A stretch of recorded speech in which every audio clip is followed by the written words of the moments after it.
right, welcome everyone to another episode of Inside Hollywood with Vinnie. Tonight, we have a writer, director, and president of Jackpot Pictures. He's the man behind the newest release, Moments of Youth, starring one of my favorite actresses, Cher Terry, my man Gary Pastor from North Jersey, John Farley, and Betsy Bidler. It is my pleasure to introduce to you Gregory Pellerito. Welcome to the show. Hey, Vinny, thanks so much for having me. Really excited to be here with you. Excited to talk about the film, talk about the company, and everything else we got going on in the future. It is a pleasure, is all mine, and it's always great to have another great independent filmmaker to Yeah, sit down with us and tell us about their journey and all the wonderful things and blessings that come with filmmaking and all the stress too. sure. So tell us a Yeah. little bit about yourself, how you got started in the business and how it all began. Yeah, yeah. So growing up, I always loved to write. That was always what came the most natural to me in school and just in general. Always loved writing. And I always knew I'd probably do something as far as like when it came time to pick a major in college, I'd do something with writing. But I was a baseball recruit coming out of high school, and I was kind of choosing schools based on what schools that were recruiting me. And when it came time to kind of pick a major, I was, kind of sat down. I was like, well, I've always really loved movies, but I knew I loved them from a different kind of standpoint than say your casual moviegoer, right? I was very interested at a really young age in terms of the way things were shot, the way colors were schemed, the way, editing was done, the special effects, all not just the story component, but all the inner workings. And I always watched special features from a really young age when they started with DVDs and everything, and got really into the whole filmmaking side of it. And it wasn't a real major difficult decision. I just said, well, I always loved movies and I love to write. I think I'm going to major in film. So I went to college and majored in film. um, made a lot of really fun student films there. Got injured going into my sophomore year. And then kind of from there, it just blossomed into, full steam ahead. And in college, I kind of had the choice of either going to grad school or at that time, it was right at the threshold of when everything was switching over to HD. So, college professor said to me, he said, listen, just go make a movie. You're way further along than where a normal person at your age would be in terms of your career. Just go make a movie. Like you don't have to don't go to grad school. And it was one of some of the best advice I ever got. So I made my first short film less than a year after, maybe a little over yeah, about a year after I graduated, and that did very well. And then from there it was music videos, TV, uh, a lot of writing. Like I said, writing has always come very natural.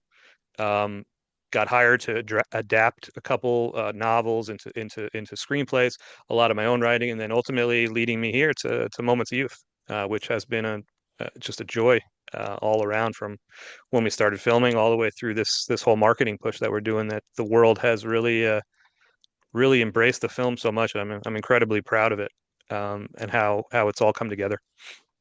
Well, it's fantastic, and it's interesting, and I always like to note how life always or God always guides you in different directions. You start out in one path, and then Yeah, somehow something happens. Like you said, there was an injury, something bad usually yeah. happens, and then So I it's meant can, to be.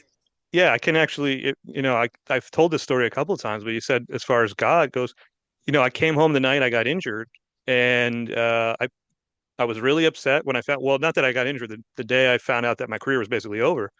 I put on the TV, and a film called Big Fish was playing by Tim Burton, and I was just sitting there like in awe, and I honestly felt this presence, like God was basically saying, everything's going to be fine. This is what you were meant to do. Um, and that was kind of a life-changing moment for me. Still my Amen. favorite film to this day. So Amen, brother. And I'm a yeah, big believer, so I know that nothing's a coincidence, as I'm sure you know yeah, that too. So, and absolutely. and look, that's everybody's got a vocation. I've said it before. Everybody's got a vocation in them, and sometimes we don't even know what it is. It could take us many years to figure it out, but Yeah, ultimately, if we follow our instincts, it usually leads us to where we should be, need to be.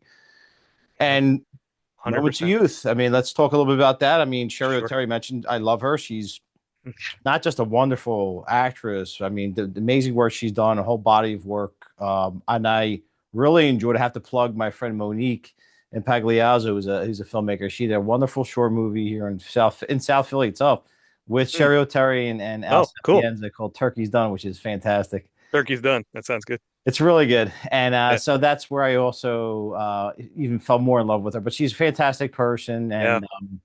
and how did that all come about? Tell us about the whole origins of Moments of Youth. Yeah.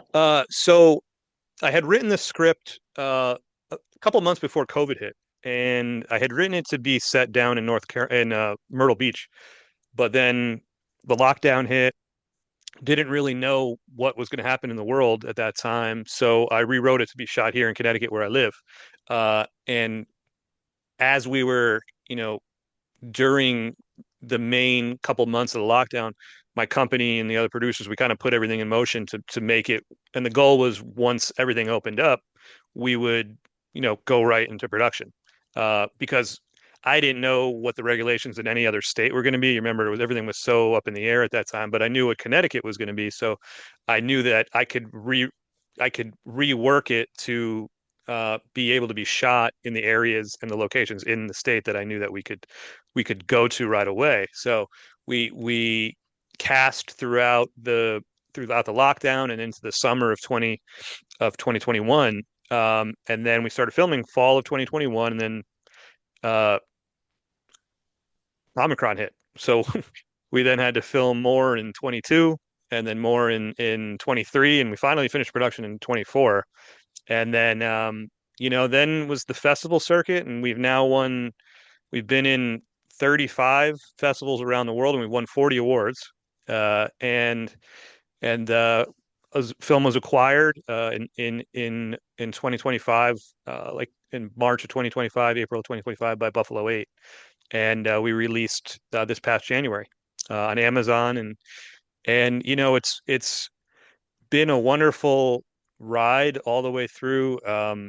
It's a very American high school film, but I've been incredibly proud of is how the rest of the world has kind of resonated with it. We've won awards in, Milan and Paris and London, India, and the movie's available in the whole rest of the world too. So I've been incredibly, proud and feel very honored by all of that, because it has now propelled us to the digital release has now propelled us to a theatrical release, which, as you know, very rare for a smaller independent film. So yeah, we're all very excited. That's excellent. I give you a lot of praise. Congratulations. Thank you. That's amazing. That's a lot of Thanks so much. awards. That's also a lot of hard work. You know, got you Yeah. there. But and see if anyone's watching or listening, take note of what Gregory said. It takes years to not just complete a film sometimes, but also remember there's a film festival circuit, and when that happens, you can't put it out to the masses yet. You have to keep it with kind of contained within the festival circuit, and then you can think about theatrical releases or putting out streaming or whatever. Mhm. And Buffalo Eight, what a great organization, great company they are too. Yes. Fantastic. They've been wonderful champions of the film. Uh, you know, they loved the film right away, came on board, and you know we have it on Amazon, we have it on Tubi, we have it on Plex, we have it on pretty much every cable platform.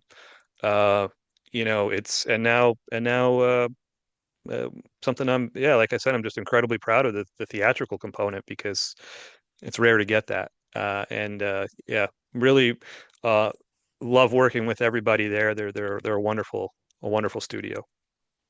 Well, and hopefully with what happened with Spider-Man as well Yeah. as well as the Odyssey, Hmm. with in terms of theatrical releases, hopefully we get a resurgence of people coming out of their houses and going to these and especially independent films. In my opinion, Yeah. independent films is where it's at, and I think we're seeing that Yeah. more and more now. So if we could just rejuvenate that experience and make it an event to go to the theater or watch some great independent films, I think it's a home run.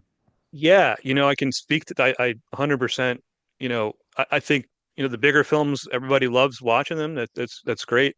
Also, because blockbusters are also very important, but so are films like ours, and so are every film deserves a shot to be in the theater. I believe. But in our case, you spoke about the Odyssey. Actually, we are going to be screening at the Alex Theater in Glendale, which is a pretty historic theater. They reopened this year, beginning of the year, specifically to screen the Odyssey at 70 millimeter projection. And they're going to mostly only be screening that film for the next several weeks, and then they're showing Moments of Youth, which again I'm pretty proud of because they're doing the 70 millimeter projector for obviously the biggest film of the summer, and then they're screening us.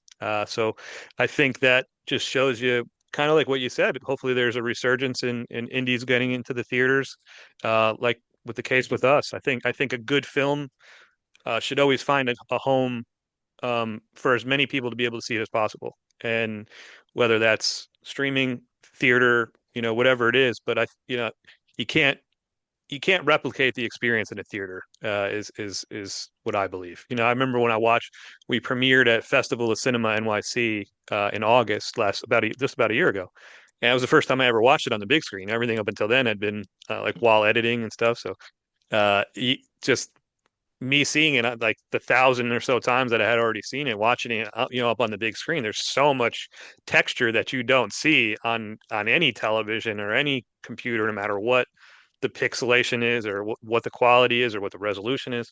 The shots that we actually got, that was my first time actually seeing them up there, and I was in awe. So uh, I'm very very proud of the fact that the Alex has welcomed us to screen the film pretty much right after the Odyssey, or they'll probably still show the Odyssey, I'm sure, into the fall. But yeah, That's a they only major have one screen. compliment.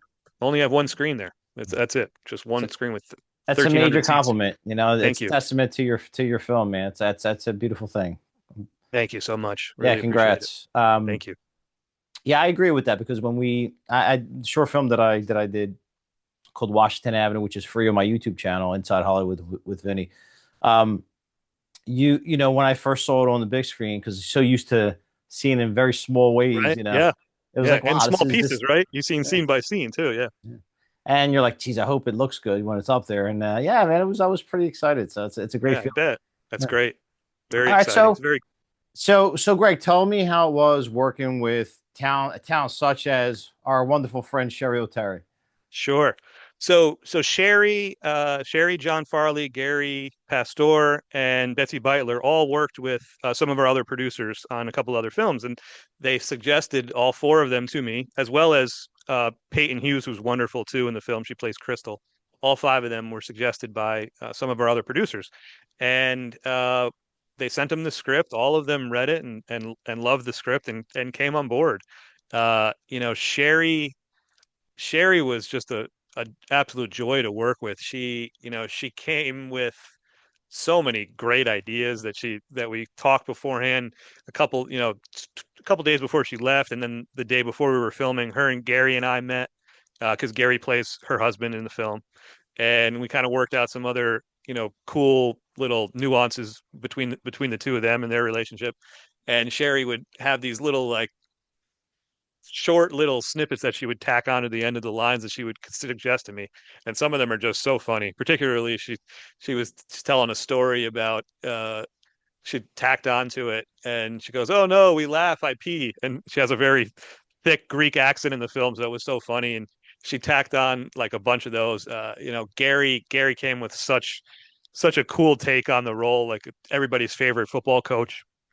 John Farley is just he's a master of improv, and he's just so naturally funny, just like and it's so funny being with him because him and Chris have like a lot of the same kind of mannerisms close up. Not that I've been close up to Chris, but just from watching films with him. And Betsy's just a total star with everything she does. She's so funny in the film and so good. And Peyton, same thing. She's wonderful in the movie, and she's not in it a ton, but when she is in it, she's brilliant. So yeah, working with them all, I think with people, so experienced in having made so many films, they've seen it all, right? So uh, they would come to me with suggestions and ideas, and we would flesh them out. And I'm huge on that in the moment while I'm shooting too. So we would kind of create, a lot of new stuff that wasn't on the script right on set, which I love doing because I think that, even though the script is really strong, I think that with a lot of really smart and creative people around, you absolutely should take advantage of everybody's talent and make it the absolute best you can in the moment. You're there, you're doing it. So, you know, don't ever be afraid to go off what's on the page, and any idea that's suggested to me, I run with it if I like it, no matter where it comes from. I agree because yes, we're writers. We love our writing, and but hey, listen, the actors they bring something to it in a whole other dimension, Absolutely. Yeah. and most times they take it to a whole other level that maybe you weren't even thinking, and it was like, wow, that's such a great idea. Absolutely. I would say what they do is they take what's on the page and they elevate it. They do something totally different than what you even expected a lot of cases because they see something different than because they're so holding in on that character, right? So yeah, they elevate it is what I think. Yeah. 100%. You have total pros. I mean, love Cheryl Terry, and Hmm. then of Yeah. course Gary, who I've met. I know Gary's, and he's a veteran actor, and the other ones Yes. too, fantastic actors. So you had a great Yep. crew, man. So you Yeah, were we very did. blessed. Yes. 100. I really, really was very blessed with everybody we got. And all the young actors were fantastic too. Are fantastic. Yeah. Cool. Tell us about some of the challenges that maybe you faced making that film. Mm. I would say uh probably the biggest challenge for us was given the time that we shot it was still very much in COVID regulations. So we had a COVID compliance officer on set, and we were tested every 48 hours. Everyone on set had to have a negative PCR on set, and anybody who was arriving for the first time or hadn't been there for 2 days had to have a negative PCR before they could arrive. So I would say that made it challenging in terms of like getting extras because we didn't know necessarily where we were going to be and how many we would need any given time, and they would need 2 days notice beforehand to have a negative PCR. So I would say it would be difficult in terms of booking background actors. That was challenging. We were able to do it, but that was a bit of a challenge. I'd say the script is pretty um, ambitious for an independent film. So we had a lot of locations, and we were often moving locations 2 and 3 times a day just to be able to nail everything in the script. Uh, but oftentimes we didn't necessarily have exactly what the script called for a specific location, and we would have to kind of adjust, which is something that I really actually enjoy from a directorial standpoint. I like having to pivot in the moment and come up with what the best possible solution is on my feet. But to answer your question, Vinny, I honestly I'm asked a lot in terms of the challenges, but to me, what I kind of always say is those are good problems to have. The reason I say that is because if you're worried about what location you're going to have and that kind of stuff, I view that as a good thing because you're in production on the movie, which is what's important. I think the biggest challenge is getting a film off the ground in terms of getting it funded and all the steps that are along the way to get it into production. So that I think that whatever issues come about on set, what I always tell myself is we're here making the movie. We'll figure it out, and we'll make the best possible version we can. So yeah, these might be little challenges that you have to kind of sort through in the moment, but raising the money and getting the film off the ground and all that kind of stuff, to me, that's the hard part. Making the movie, you can figure that out. Yeah, I would agree. And there's a certain amount of chaos that you expect and Yeah. unpredictability that's Hmm. very typical with making a movie. So yeah, man, I hear you on that one. Yeah. At any level too, it doesn't stop no matter how big a budget you have. The problems are still there. Yep, yep. So Yeah. always have a plan B, C, and D. Yeah. Yes. A through Z. The more I would plans, I would say that's what I learned the most off of this film is I don't think you can ever prep too much. I think however long your production is, I think you probably need double that in pre-production. I honestly believe that because I think if it can go wrong, it likely will in some capacity. Not all the time, but um, something will need adjustment in almost every situation. And I think if the more precautions, the more, sort of safety nets that you have built in, the better. I think that's probably the biggest, from a production standpoint, I think that's the biggest lesson I learned off of this first film. Great. Well, now, so we got that. That's obviously a major hit. What's Yep. coming up next? Yeah. So as I was in the process of shopping Moments of Youth and then got the deal with Buffalo 8, um, I had made a hidden camera game show like 15 years ago that I optioned the rights like two or three times, and the rights reverted back. It's called Everyone Has Their Price. It's the banner back there. Um, and the rights reverted back to me right before COVID. And what I did was I released one of the episodes on our YouTube channel just to give people something to laugh at during the lockdown. That was kind of my way of just saying, trying to help with everybody being home and stuff. And that was the last I really thought of it. Anyway, so I got the deal with Buffalo 8, and then was talking to a couple different people to help on the podcasting marketing front, and one of the gentlemen I got connected with said he's got also a distribution company, and I told him, and he asked anything else I had, and I told him about the show, and he really liked it. And flash forward to about a month ago, we struck a deal, and it's going to be. I had to re-edit the episodes into 25-minute episodes, and it's going to be streaming soon. I'll be able to tell you soon where, but yeah, we that's going to be happening probably within the next couple of months, and then now I'm working on my next film. So next film is going to be called Final Score. It's about a star hockey player who gets hurt in his last game of his senior year of high school, and he was always secretly a really great pianist, but didn't tell anyone. So he gets to college, and a professor hears him playing and convinces him to change his major to music. And so the movie's his progression from athlete to musician, and it's got a really nice love story slash love triangle in it. So it's called The Final Score. Then we're going to be getting into scripted television too next. So I got two on that front as well.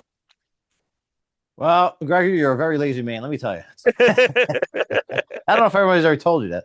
God bless you, man. All joking Thank you. aside, you're doing a great job, man. Keep Thank you. going, keep going. I love to hear the Thanks so much. enthusiasm and the ambition.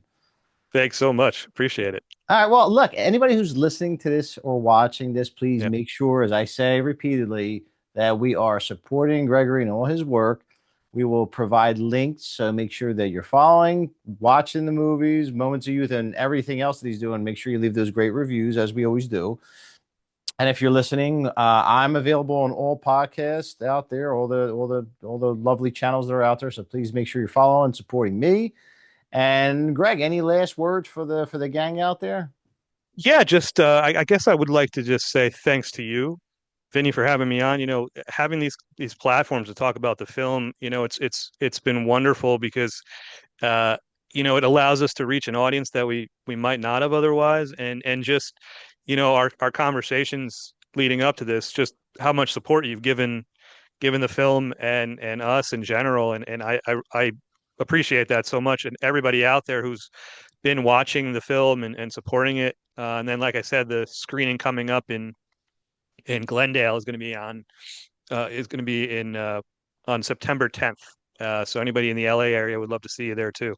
I'll probably be virtual for that Q&A, but yeah, and then yeah, pretty much can find the film in whatever country you're in. You can find it on multiple platforms. So just again, Vinny, thank you for having me on and for your support. It's really great. We really appreciate it all, and everybody Absolutely. else out there too. Yeah, it's my pleasure. It's always great to connect with other filmmakers out there, and I love the whole indie environment, which is becoming more and more stronger, which is a great sign. Yep. And you are a testament to what can happen if you just work hard, are resilient through all the things you've been through and all the Yep. different, I mean, COVID and everything else. So you Yep. you showed that it is possible, and it's just a matter of overcoming the adversity and making it happen, and Yeah. no stopping. No quitting. Just keep going, man. If you believe in it, just keep going. Uh, you'll find a way to get there. I trust me. Just believe in what you have and believe in your talent as well as your hard work. It'll pay off. That's the best advice I can give to anybody out there. And honestly, the other best advice I could give anybody, I work with a lot of we have a lot of interns and stuff that work with us, and some of the best advice I say is just go make a movie. It's never been easier to make a film. You can shoot a really nice film even on your cell phone now with the quality that is available technology wise. Just make a movie and or a show, whatever it is, and keep doing that. And just keep telling stories because that creative force will always be there. So just keep making stuff that you love. Well said. And just like how we started at the beginning of this interview, listen closely to that little vocation, that little voice inside your head that's telling you to go in a certain direction, because it may just be your calling, as it was in the case of our wonderful guest, filmmaker Gregory Pellerito. It's been my pleasure. Thanks again, everyone, for watching this episode of Inside Hollywood with Vinny. We'll see you again real soon.